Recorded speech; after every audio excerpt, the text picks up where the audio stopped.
Nous repassons la parole à Alain Douk, cette fois-ci pour la traditionnelle dénonciation. Pour ce matin, notre dénonciation va peut-être questionner. Qu'est-ce qui peut pousser un trentenaire, 32 ans, à violer spécifiquement des personnes, des femmes du troisième âge, nos grands-mères? Comment ça? Oui, information traitée par nos confrères de la CRTV.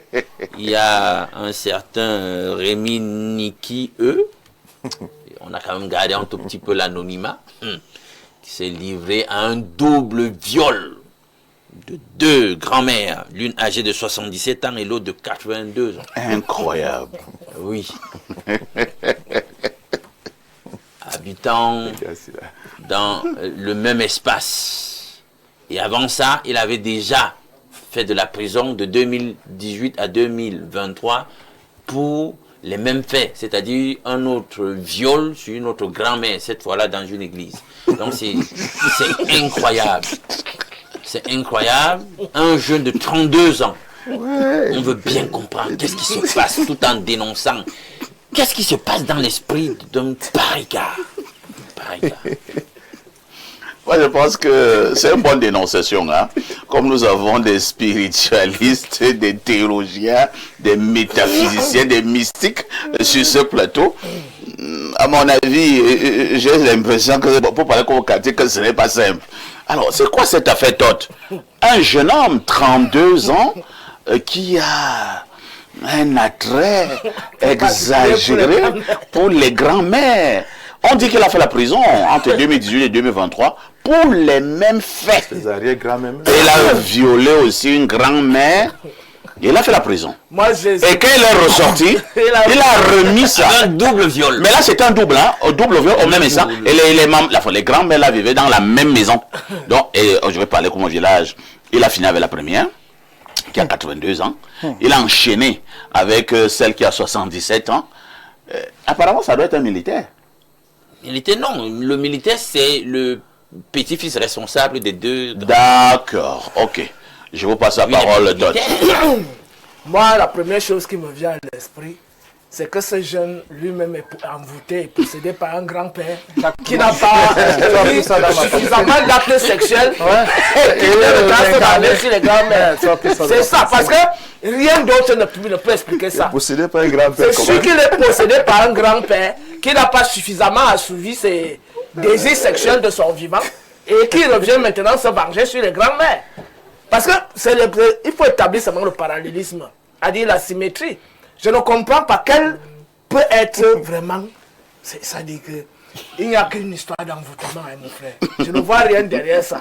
Merci. Je ne vois rien. Pour ne pas trop parler, je m'arrête là. C'est un monsieur, selon Toth, qui est envoûté. Par un grand-père. Bon, entre-temps, Ebanga, moi, les psychologues nous disent souvent que il y a des jeunes, c'est-à-dire qu'un bonhomme a peut-être 30 ans, mais il est plus attiré par les femmes qui sont plus âgées que lui. Il sera plus attiré par les femmes de 45 ans, les femmes de 50 ans. On te dira également qu'il y a des filles, c'est-à-dire qu'une fille a 22 ans, 23 ans, mais elle est plus attirée par des gens de 50 ans, 60 ans. Quelqu'un te dira que non, elle cherche de l'argent. L'autre te prouvera que ce n'est pas pour de l'argent. C'est-à-dire la jeune fille de 22 ans aime vraiment les messieurs d'un certain âge, 50, 60 ans. Alors, pour le cas en question, un jeune homme, lui, il est plus attiré par des grands-mères, et même des arrière-grands-mères. Todd voit en cela un envoûtement. Je ne sais pas si le psychologue, lui, peut voir autre chose. Bon, déjà, oui, il y a forcément, parce que c'est pas normal, c'est une pathologie. Vous comprenez? Quoi qu'on dise. Quoi qu'on dise, il y a une pathologie. C'est très pathologique parce que ça sort même déjà du cadre de l'ordinaire. Et il n'est pas, en soi, il n'est même pas mal de sortir avec les gens d'un certain âge, peut-être plus âgés, mais quand l'écart est très grand, ça pose aussi un certain problème. Écart de 40 ans, de 50 ans, de 60 ans. De 60 ans. C'est ça, c'est déjà sortir avec son parent, sa mère, sa grand-mère. C'est pathologique parce que psychologiquement, la mère est vénérée. C'est comme une sorte de boussole. On ne voit pas, il y a un certain malaise, un mal-être même à projeter des désirs érotiques vis-à-vis de quelqu'un qui a l'âge de son parent. Hein, voilà, ça exprime même déjà un mal-être. C'est pourquoi, par exemple, on a souvent du mal à se poser la question comment il fait même d'abord pour bander devant un parent. Vous comprenez? Et un grand-parent. Qu'est-ce qui peut également, sur le plan psychologique, au-delà du cadre de la possession, parce que forcément il est malade, il est habité par un esprit qui est forcément attiré par des mamans d'un certain âge. Ça veut donc dire qu'en fait, nous voyons un jeune homme. Mais en réalité, c'est un grand-père. C'est qui est habité par une entité. Maintenant, sur le plan psychologique, bon, mais la science psychologique, surtout celle qui vient de chez les Blancs, vous dira peut-être que dès le bas âge, il a peut-être été tellement fasciné par un parent très âgé au point de projeter sur ce parent des désirs érotiques à tout moment et nourrir, entretenir au fur et à mesure qu'il grandissait ces désirs érotiques vis-à-vis des personnes d'un certain âge. Et ça fait que lorsqu'il est arrivé à l'âge adulte, ayant nourri, c'est-à-dire pendant des années, des désirs érotiques projetés sur des personnes d'un certain âge, alors il y a cette pulsion-là, ça devient compulsif quand il se retrouve face à des personnes d'un certain âge. Au lieu de voir une maman déjà sacrée, une grand-mère qui peut nous prodiguer conseil, lui, il voit un objet de satisfaction sexuelle. Il voit un objet qui impulse, qui produit en nous des hormones libidineux qui le poussent donc à agir. Il voit le sexe, il a une projection purement érotisé, un regard érotisé sur les femmes d'un certain âge. Mais c'est une pathologie parce que ça sort du cadre ordinaire du rapport que nous entretenons avec les personnes d'un certain âge. Cher imam, Ebanga l'a dit avec ses mots, moi je vais être plus simple. Moi on m'a appris que ce n'était pas bien et que c'était interdit de voir la nudité des personnes d'un certain âge. C'est-à-dire que pour les jeunes filles de 16 ans qui sortent avec des messieurs de 70 ans, c'est pas bien, c'est la malédiction. Est-ce qu'on dit également ça dans nos religions, cher imam? Bon, vous savez que parfait, ici le mariage, c'est le consentement entre deux personnes, hein, des personnes qui s'aiment. Et vous savez, lorsqu'on voit un homme de 60 ans ou de 75 ans épouser une femme de 18 ans, une jeune fille de 18 ans, 20 ans, ça ne dérange personne, ou bien sortir même. On voit dans des circuits, tout à fait. Vous voyez monsieur âgé. Dans les hôtels. On les appelle même les sugar daddy. On a trouvé un joli nom. On a trouvé un nom assez vieux là qui sont avec des jeunes filles, on les appelle des sugar daddy. Et certaines filles s'en vantent même d'avoir des sugar daddy. C'est-à-dire que gars, mon gars, c'est un sugar daddy, il a 70 ans, le gars est propre, il a ses petits moyens. Il sent bon. Ça ne cause aucun problème. Sauf que dans le cas que nous dénonçons, c'est un cas de viol. Oui. N'oublions pas cette affaire. De viol, parce que si la grand-mère de 77 ans était consentante, je ne pense pas que ça dérangerait beaucoup de personnes puisqu'elle était consentante. Nous voyons nos frères africains qui vont en Europe épouser des femmes de 80 ans. Oui, on va dans les réseaux sociaux, on voit un jeune homme de 20 ans, 25 ans, il a épousé une grand-mère de 75 ans et ça passe tout le monde de manière officielle. Mais ici en Afrique, c'est quand même dérangeant. Ça ne cause pas un problème. Ils sont d'accord. Le problème, c'est qu'il y a le viol. Ça pose un problème. Le problème, c'est le viol. Ça pose un problème. Souvenez-vous par exemple du cas de le couple présidentiel français qui dérange l'Afrique. Non, c'est relatif, monsieur Banga. Pour le président français, ce n'est pas un problème. Non, je dis pour nous, Africains, voilà, c'est une façon de... Ça ne doit même pas déranger quelqu'un. Du moment où ils sont consentants, ils sont d'accord. L'amour, comme on dit, l'amour n'a pas d'âge, n'a pas de limite. Du moment où c'est une relation entre deux familles. Ça, c'est des termes... Non, c'est mon temps de parole, monsieur Banga. Permettez à l'imam d'aller au bout de sa pensée. Je dis ceci. Lorsque vous voyez dans les réseaux sociaux un jeune homme de 20 ans épouser une femme de 70 ans, ça vous cause des problèmes? Non. Les gens commandent, les gens apprécient. Le problème, c'est que nous sommes dans un cadre de viol. La question que moi j'aurais posée à mon cher frère Alain Douk, c'est de savoir mais quelles sont les raisons que l'individu donne. Qu'est-ce qu'il dit? Qu'est-ce qui le pousse à poser des pareils actes? Qu'est-ce qu'il dit? Qu'est-ce que la justice a dit? C'est très important. Il faut connaître quelles sont ces raisons. Parce que vous savez aujourd'hui, la jeunesse aujourd'hui est en proie aux pratiques mystiques et à la magie. Ce jeune homme peut-être tenté de remplir un rituel, une condition. Il remplir ce rituel ad vitam aeternam, puisqu'on vous fait comprendre qu'il a fait la prison entre 2018 et 2023 pour les mêmes faits. Il avait également violé une vieille maman de 77 ans. Alors, il ressort de prison en 2026, il récidive. Monsieur Parfait, lorsque vous avez signé un pacte avec le diable, vous n'agissez pas de vous-même. Non! Vous en de respecter un pacte, vous remplissez les conditions, c'est de ça qu'il s'agit. Les gens qui vont chez les charlatans, ceux qui sont dans les cercles ésotériques, dans la magie, ils remplissent son pacte. Vous allez trouver que c'est anormal. Lui-même, il sait que c'est pas normal. Mais puisqu'il faut qu'il pratique ça, parce que s'il ne pratique pas ça là, il se peut que le gars devienne fou, ou il se peut qu'il meure. Ce qui m'a le plus touché, c'est parce que j'ai quand même également lu l'histoire, et qu'on nous fait renseigner que la grand-mère de 82 ans, elle était très épuisée. Elle était très épuisée. Bien évidemment, vu son âge. Vu son âge, et à 82 ans, on veut se reposer. Et le gars aussi, vu son âge, à 32 ans, c'est ça, non? Oui. Donc le gars a encore toute sa vigueur, toute sa force. Il peut encore frapper comme une machine. Le problème, c'est qu'il est en train de remplir une condition. Comme plusieurs personnes qui nous regardent là. Il y a des gens qui nous regardent là, qui pratiquent des actes abominables. Ils n'ont pas le choix. Quelqu'un qui mange la chair humaine, quelqu'un qui boit du sang, quelqu'un qui viole, quelqu'un qui pratique la sodomie. Vous pensez qu'il pratique parce qu'il veut? Non, s'il ne fait pas ça, voilà ce qui suit. Il va perdre son poste, il va être au chômage, il va perdre son autorité, il va mourir, il va devenir fou. Donc, beaucoup de gens font ces pratiques pas parce qu'ils veulent. Donc, quand le gars va commettre son forfait, lui, il regarde sa condition qu'il est en train de remplir. Il ne voit pas la grand-mère qui est en face de lui. Non, il ne voit pas la grand-mère. Il voit le rituel qu'il va pratiquer. Maintenant, est-ce qu'on peut trouver une solution à cela? C'est vrai que là, c'est un viol, ainsi de suite. En même temps, vous dites que peut-être il remplit un certain nombre de conditions. D'autres a vu en cet acte quelqu'un qui lui-même est possédé. Par un grand-père. Par un grand-père.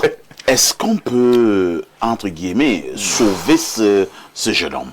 Mais bien sûr, parfait ici. Vous savez est-ce qu'on peut le délivrer? Comme nous avons l'habitude de le dire, la sorcellerie, la magie, c'est la manipulation des esprits.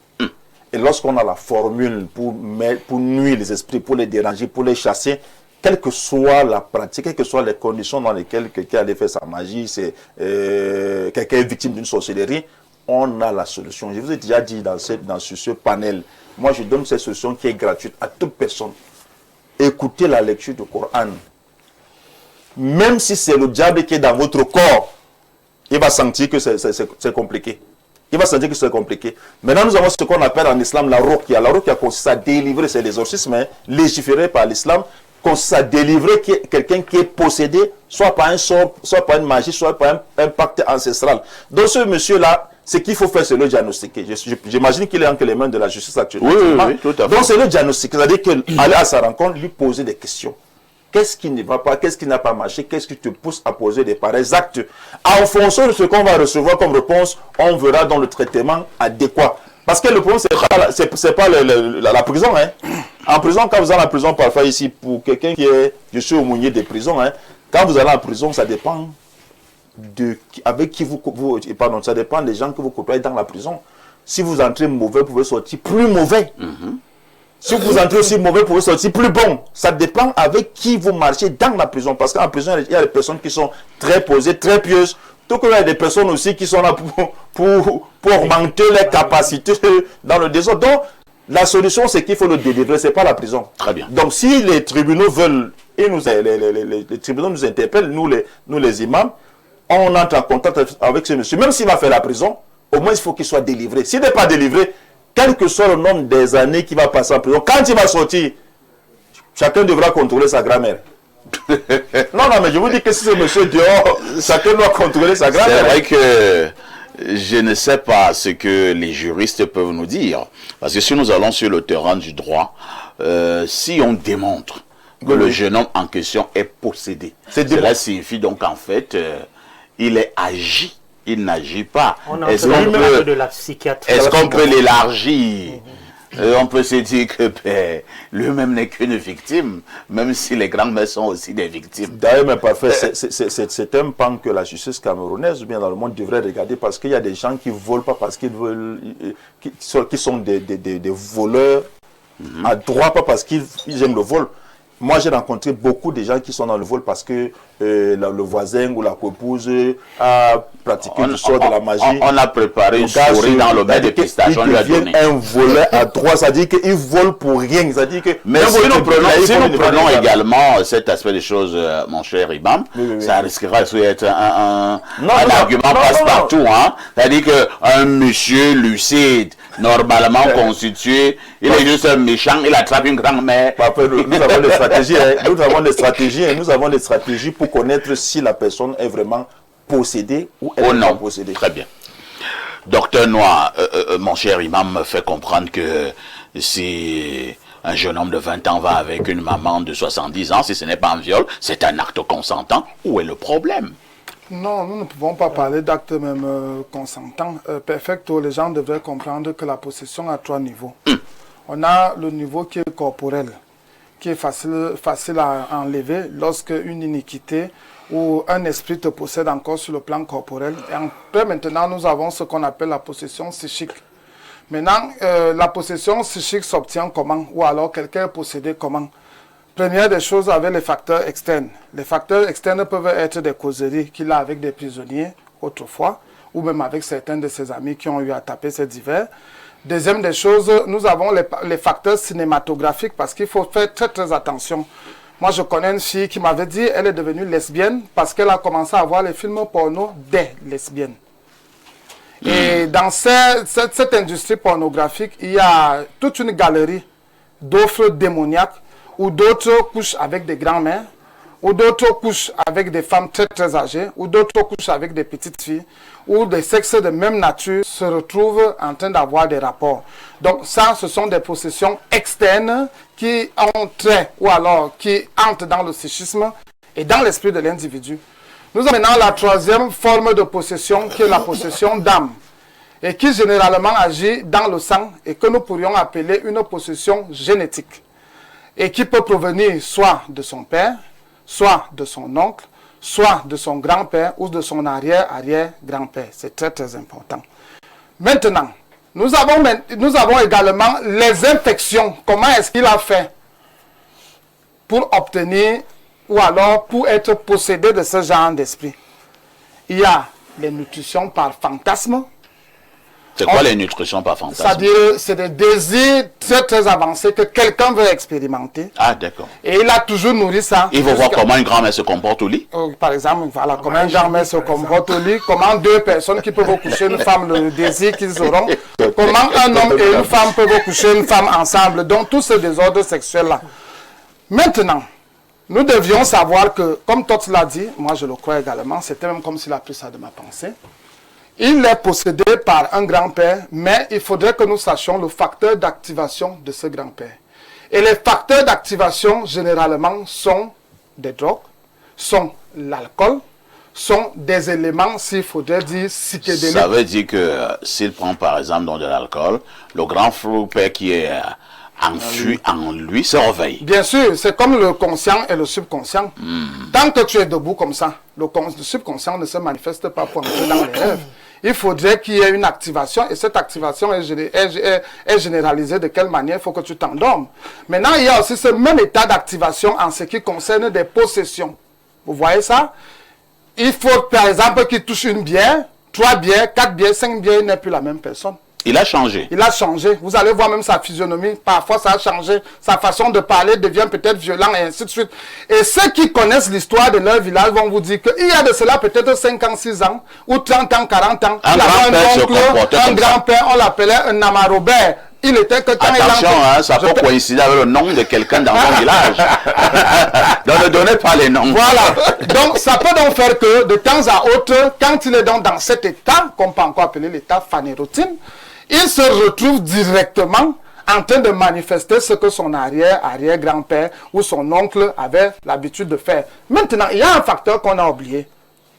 Il y a les possessions nocturnes, qu'on appelle généralement des couches de nuit. Les couches de nuit sont des semences. Ça veut dire que quoi? Tu rêves que tu couches avec une jeune fille alors que c'est une grand-mère qui vient du village ou une de tes familiarités qui le fait et qui devient un métamorphe en se manifestant sous la forme d'une jeune fille. Et quand cette semence commence à croître, à grandir, elle ne te donne pas le désir d'un jeune, elle ne te donne pas le désir d'un homme ordinaire, ça commence maintenant à te donner les élans en allant vers une grand-mère. S'il était à côté de moi, j'allais lui poser la question, celle de savoir, tes premiers rapports avec une grand-mère, c'était quand? C'était dans quel état? S'il me dit que la première fois, j'avais d'abord fait un songe, un rêve, je couchais avec une jeune fille, et quand je suis ressorti, j'ai commencé à avoir les désirs avec une grand-mère, je pourrais lui démontrer que c'est cette grand-mère qui a commencé à lui faire les couches de nuit, parce que les couches de nuit sont un facteur infectieux. Il y a parfois, on dévierge nos enfants dans la nuit, et il y a parfois, on les dévierge sur le plan physique. Et les sorciers, la plupart des fois qu'ils se manifestent, c'est d'abord dans le domaine astral, dans le domaine du subconscient, qu'ils arrivent d'abord à t'ouvrir la porte. Et plus loin maintenant, quand tu n'es pas faible et que tu n'as pas pu enlever cette possession ou fermer cette porte, tu commences simplement, subrepticement, à te rapprocher de cet effet qui a eu lieu sur le plan nocturne. Alors, qu'est-ce que je conseillerais à ce monsieur qui est entre les mains de la police et de la gendarmerie? Voilà. Il faudrait à l'époque, lorsqu'on délivrait les gens à l'époque, lorsque les Akarias Tamafum étaient encore au Cameroun, ils étaient encore vivants, on avait une manière de délivrer ce genre de cas. Premier cas, c'était que cette personne écrivait la routine, la veine qui a conduit jusqu'à ce que cet état manifeste soit.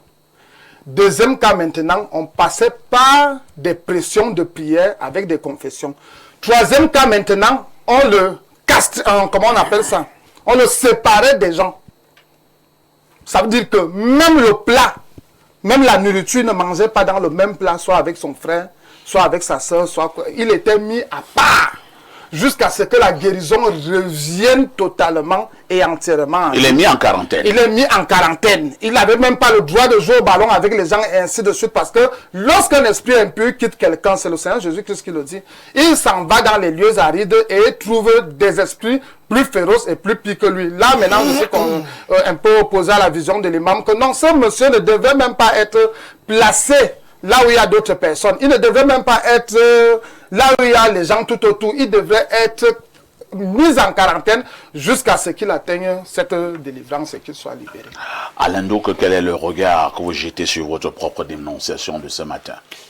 J'ai comme l'impression que la dénonciation en question est une espèce de balise pour le débat que nous aurons tout à l'heure, parce qu'on est là dans un champ où finalement on est sorti des éléments d'évidence factuelle, l'objectivité, entre guillemets. On a commencé à aller dans une autre réalité, bien qu'elle ne soit pas visible.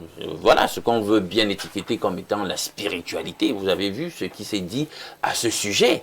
On commence à supputer sur une réalité que nous ne percevons pas, mais qui aurait pu être la causalité de ce qui se passe dans la vie de ce jeune homme.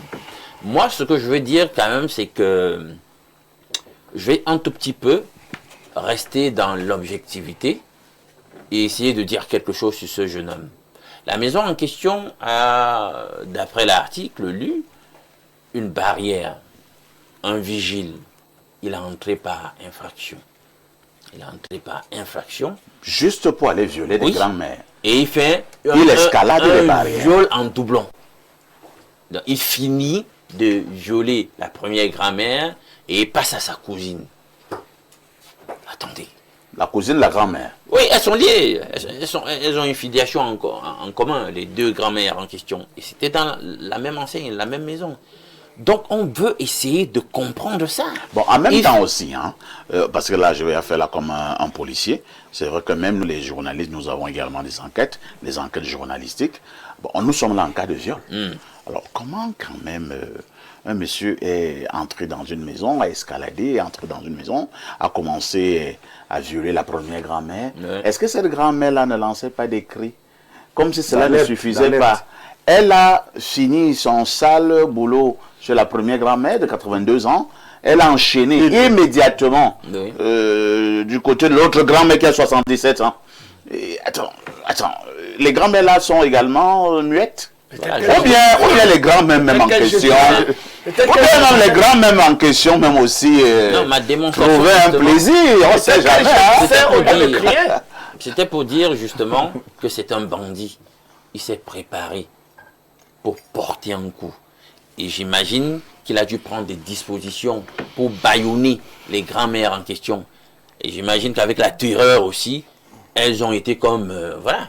Non, pas envoûtées, terrifiées. Voilà. Et le vigile a quand même entendu des gémissements. Des bruits. Non, ça ne peut pas être des gémissements. Il y a une différence entre le gémissement et le cri. Voilà. Peut-être des cris. Voilà, des cris peut-être. Non, parce que si on commence à parler de gémissement, on aura totalement corrompu la situation. On peut croire que nos personnes d'âge étaient consentantes. Ça, c'est un bandit. Il faut lui mettre la main dessus. Il n'est pas à son premier forfait. Il a d'abord fait ça à une autre grand-mère en pleine église quelque part, dans une assemblée quelque part. Là, c'est tellement dans les bâtiments d'une assemblée et tout. Donc, vous voyez que c'est répétitif. Donc les deux grammaires vivaient dans la même maison. Dans la même maison. Pendant qu'il violait la première, pourquoi la deuxième n'a pas alerté? Alerté comment? Et la deuxième, elle était dans sa chambre. Je suis en train d'expliquer. Là, les deux grammaires d'abord. Il s'est préparé. C'est un bandit, il s'est préparé. Il a peut-être certainement baillonné. On a rendu là peut-être, hein. C'est ça répond à la question passée. Il y a des détails quand même dans les détails importants. Quand j'ai commencé à dire qu'il y a une clôture et il est entré par infraction, c'est un bandit. Donc il prend des dispositions. Il sait qu'il y a des vieilles là-bas. Oui, c'est un bandit. Il prend des dispositions. Pourquoi les grands-mères là n'ont pas crié? Non, le vigile rend témoin, il a quand même suivi des bruits, mais lui il a suivi comme si c'était un rêve. Non, pas des ici. Nous entendons souvent les gars. Avec nous, on des histoires dans nos villages. Dans nos villages, et parfois quand les gens viennent nous voir pour nous exposer leurs problèmes, parfois il y a des grands-mères même qui recherchent les jeunes. Ah bon? Bien sûr. Non, mais on n'est pas dans le cas des c'est comme pour dire quoi? Parce que la question des parfaits ici a tout son sens. Pourquoi est-ce qu'elles n'ont pas crié, n'ont pas sonné la nuit? Non, on te donne des explications. Tu dis que peut-être on l'a baïonné. Non, on l'a compris. Donc il a une infraction, c'est un bandit. Oui. Parfait, il y a une sexualité, on appelle ça les paraphilies. Au nom des paraphilies, on a une paraphilie qui s'appelle la gérontophilie. C'est-à-dire que des gens qui sont attirés sexuellement par des personnes d'un âge. Mais là, on n'a pas un problème de consentement qui se pose. Vous comprenez un peu? Mais lui, le problème du consentement se pose avec lui. C'est un violent, c'est un violeur, c'est un bandit. Sa place est en prison. Maintenant, s'il était en prison, vous voulez l'aider là-bas, aller faire quelques prières de délivrance, je sais pas. On peut, surtout au niveau de la scène de crime, ça peut s'expliquer. C'est vrai qu'on n'a pas tous les éléments d'enquête, mais il est possible que, étant entré, il les ait d'abord neutralisés toutes les deux. Peut-être les ait drogués. Allez savoir. Voilà, peut-être les ait drogués, parce que c'est la seule explication pour comprendre pourquoi est-ce qu'il n'y a pas eu des cris d'alerte. Et comment même il a su que les grands-mères... Non, il connaissait. Il connaît même la famille.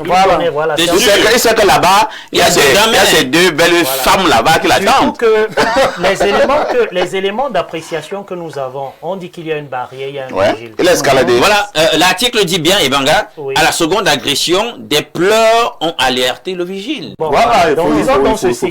Mais non, mais il a quand même fini avec une première grand-mère. Les cris n'ont alerté aucun vigile. C'est peut-être au niveau de la deuxième grand-mère. Pourquoi la première grand-mère, elle n'a pas crié? C'est pourquoi je dis ceci, forcément. Un vigile qui dort trop là, c'est pas sérieux aussi. N'ayant pas tous les éléments d'enquête, mais je me dis tel que je vois la scène. Puisqu'on a une barrière, on a un vigile. S'il est entré par infraction, ça veut dire que, il connaît les points faibles de la barrière où il sait que il passe par ici, le vigile ne va rien entendre.